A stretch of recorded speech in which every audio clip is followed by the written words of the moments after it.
আগামীকাল মুল্লুক চলো রক্তাক্ত ইতিহাসের ১০৩তম বার্ষিকী। ১৯২১ সালের ওই আন্দোলনে ২০,০০০ চা শ্রমিক মারা গেলেও আজও ভাগ্য ফেরেনি তাদের।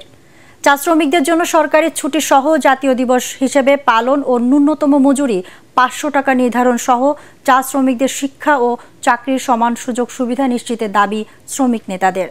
হবিগঞ্জ প্রতিনিধি আব্দুল হালিমের রিপোর্ট, জানাচ্ছেন তামান্না জেনিফার। বাংলাদেশের চা বাগানের মধ্যে সিলেটের চায়ের খ্যাতি বিশ্বজোড়া। দুটি পাতা একটি কুঁড়ির এই চা তৈরির পেছনে লুকিয়ে আছে হাজার হাজার শ্রমিকের শ্রম আর ঘামের গল্প।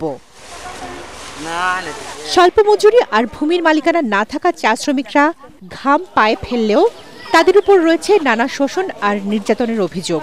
তাই ১৯২১ সালের ২০ মে চা বাগান ফেলে সিলেটাঞ্চল থেকে পায়ে হেঁটে নিজ দেশ ভারতে চলে যান অনেক শ্রমিক।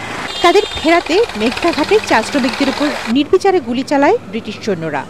তবে কেউ কেউ প্রাণ বাঁচাতে ফিরে আসেন বাগানে।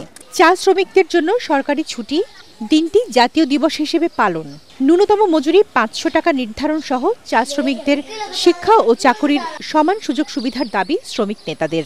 এই যে ভয়াবহ হত্যাকাণ্ড, ইতিহাসের জঘন্যতম হত্যাকাণ্ড, সেই হত্যাকাণ্ড স্মরণে আমরা প্রতীক্ষিত ২০০৪ সাল থেকে আমরা এই দিবসকে কেন্দ্র করে আমরা প্রতি বছর এই দিবসটিকে চা শ্রমিক দিবস হিসাবে স্বীকৃতির দাবিতে আমরা প্রতি বছর সভা সমাবেশ, নাটক, গান। ২০ মেকে চা শ্রমিক দিবস হিসেবে সরকারি স্বীকৃতি দেওয়ার দাবি জানিয়ে হবিগঞ্জের দেউন্দি চা বাগানে আয়োজন করা হয় বিশেষ অনুষ্ঠান। Bureau report, ATN Bangla.